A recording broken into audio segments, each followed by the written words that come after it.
अपना इलेक्शन के लिए लड़ने की तैयारी कर रहा था, अपने फॉर्म्स भर रहे हो, उस टाइम पार्टी एक प्रोस्पेक्टस देगी। प्रोस्पेक्टस में क्या लिखा होगा कि हम इन मुद्दों पे लड़ेंगे, हम ये पॉलिसीज के बारे में बात करेंगे और इन मुद्दों पे लड़ेंगे, हमारी पोजीशन, हमारी एकेडमिक पोजीशन ये है, ठीक है। एंड मुझे नहीं पता कितने लोगों ने वो बीजेपी के उठा के कितने लोग इलेक्शन के टाइम वो पढ़ते हैं, बट मेरे हिसाब से उसकी सबसे कम रीडिंग मोदी इलेक्शंस के टाइम हुई है। Personal Manifestos weren't that popular thing before Modi as well. But yes, to a certain extent, जो narrative set होने लगा वो rallies में होने लगा instead of manifesto, instead of what. वही बात है। चुनाव हमेशा से इंडिया में जो है एक narrative driven चीज रही है, वो कभी भी एक policy driven चीज रही नहीं है, अनफॉर्चुनेटली नहीं रही। हालांकि हम वही चाहते हैं कि इस दिशा में समाज बढ़े आगे। एग्जैक्टली मतलब अगर आप if you are not reading before you try to elect a leader, अगर आपको पता ही नहीं है पार्टी पॉलिसी क्या है, तो मतलब आप चाहते क्या हो गवर्नमेंट से? लोग समझते हैं कि गवर्नमेंट एक गवर्नेंस का मतलब जनरल पॉपुलस नहीं समझती है मेरे हिसाब से।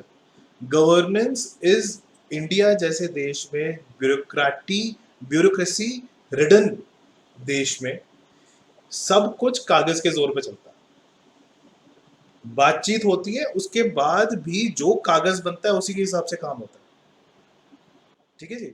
तो चाहे आप वर्बली किसी चीज पर agree करें।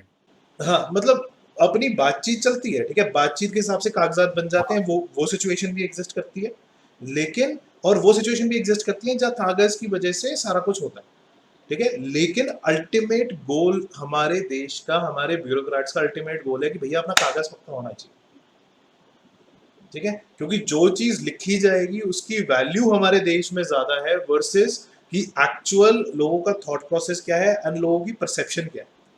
And this brings up a very interesting point that I want to highlight कि हमें हमारी पॉपुलस को मीडिया कैंपेन्स के थ्रू, ठीक है, इलेक्टोरल कैंपेन्स के थ्रू, स्पीचेस के थ्रू, इंटरव्यूज के थ्रू हमें एक अलग सिनेरियो, अलग पॉलिसी फीड करी जाती है, और उसके बाद जो एक्चुअल इम्प्लीमेंटेशन होती है वो पार्टी लिटरेचर के बेस पे होती है।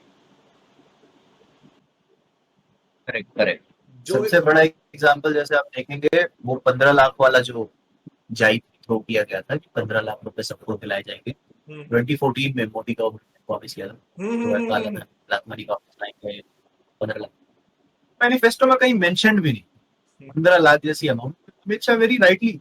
अब बाद में तो यू गेट वेरी ऑफेंडेड कि अरे आपने जुमला कैसे बोल दिया। Mister Shah was very correct in pointing out कि भाई पॉलिटिकल रैलीज में कई चीजें पॉलिटिकली मोटिवेट होकर बोली जाती हैं। इसका मतलब ये नहीं कि वो हमारी पॉलिसी हो। पॉलिसी पार्टी की मैनिफेस्टो में आपको मिलेगी।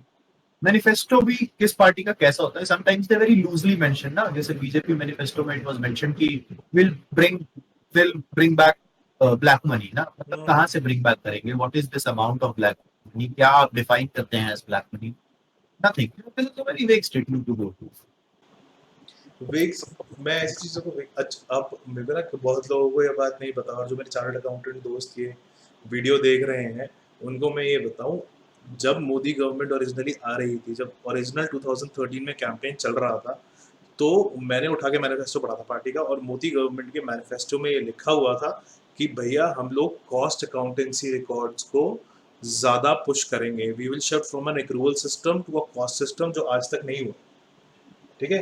पर और होना भी नहीं चाहिए। मेरे फाइनेंस जो मेरे उसके कैसे कहते हैं उसके लोग हैं, जो मेरे ग्रुप के लोग हैं, वो ये बात जानते हैं कि अगर आप कॉस्ट रिकॉर्ड्स, अगर आप एक्चुअल कॉस्टिंग पे शिफ्ट हो जाओगे इवन इन गवर्नमेंट रिकॉर्ड्स, तो सिचुएशन बहुत खराब हो जाएगी, बिकॉज हमारा सारा सिस्टम एक्रूवल बेस पे चलता है।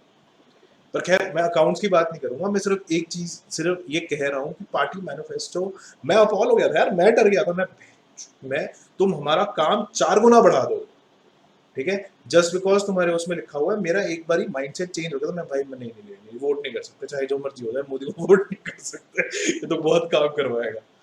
बट हाँ the situation was not like that, and I was, मैं लोगों को बताता था जा जाके यार, मैं बात करते हुए उस टाइम मेरी कोचिंग चल रही थी आईपीसीसी की, ठीक है? तो मैं अपने पीयर्स से डिस्कस, अपने फ्रेंड से, अपने कैसे कहते हैं सीनियर से डिस्कस करते हुए मैं बोलता था, मैं मुझे जब कोई बोलता था ना कि मैं मोदी गवर्नमेंट के लिए वोट करना चाहता था, कोई फाइनेंस का बंदा बोलता था, तो मेरे को काफ़ी हैरानी होती थी, बिकॉज़ मैं बोलता था भाई तुमने उसका मैनिफेस्टो पढ़ा है? He is talking about shifting everything to cost accords, अगर हो गया तो क्या करेंगे यार?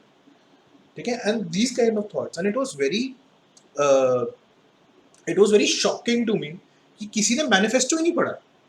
तुम मेरे लिए मेरी ज़िंदगी का 18 के होने के बाद, वोटर आईडी कार्ड आने के बाद मेरी ज़िंदगी का शायद पहला मेजर इलेक्शन था, ठीक है? और मेजर इलेक्शन इस सेंस में कि देश का मुखड़ा चेंज होने वाला है।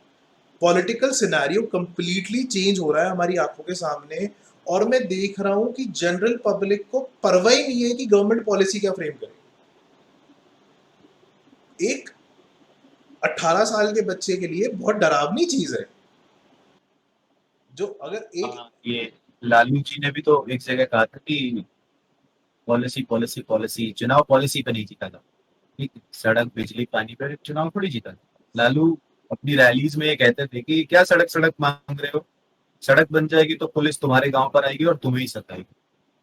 तो ये एक तरह का नैरेटिव आप देखिए किस तरह से वो सेट करते हैं। Lalu is a mastermind, quite yes, intelligent गाय है।